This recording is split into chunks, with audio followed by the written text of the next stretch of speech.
How do you do? My name is Winston McKelvey, and I bring to you some new technology in the field of energy conservation in buildings. Buildings can be homes, hotels, hospitals, prisons, any apartment buildings, any building at all where hot water is used for showers, dishes, laundry, and so forth.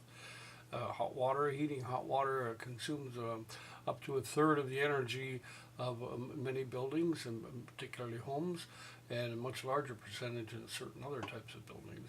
Historically, this hot water, after it's used, simply goes out to the sewer.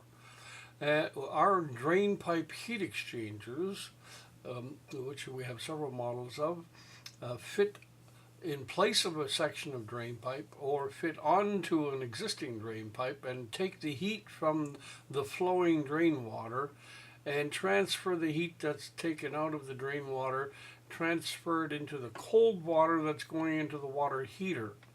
This makes the water heater reach its final temperature more quickly. That, of course, saves energy, which saves money and saves pollution such as greenhouse gas emissions. We have a range of models that we've built over the years. For example, we have a 3-inch one. This is a very short example of what would normally be a 4 or 5 foot long heat exchanger. Hot drain water runs down the inside of the drain pipe. The outer jacket is pressurized with cold water. Cold water flows through the jacket on its way to the water heater and becomes heated by the drain water. It's that simple. There's no blocking, there's no maintenance, there's no moving parts, there's no power required, and the patents have issued in some of these designs. Another version of that is a 2-part clamp-on jacket, which would fit onto an existing drain pipe without having to disturb, cut, or in any way alter the flow of drain water in buildings such as apartments where any disruption would be very difficult.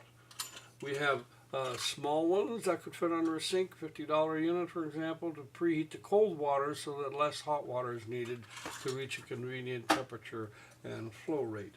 And we have horizontal ones. This is a model of what would be a long version that could lie on the ground or attached to a wall, and maybe 3, 4, 10, 20, 50 feet long, depending on how much drain pipe is exposed for access to heat recovery. We're looking for $200,000 in exchange for 20% equity in the company, and we're hoping to use that money to set up a small-scale manufacturing site where we can nail down the costs of materials and labor in order to produce these products, to get into the marketing, to touch into the marketing, sell products, install products, and monitor products locally so that we can have some solid data with which to attract the manufacturer. So in the end, what we would like to do is to sell the patents, the know-how, the tools, the jigs, the prototypes, everything to a multinational who could take the product to a world market. Thank you.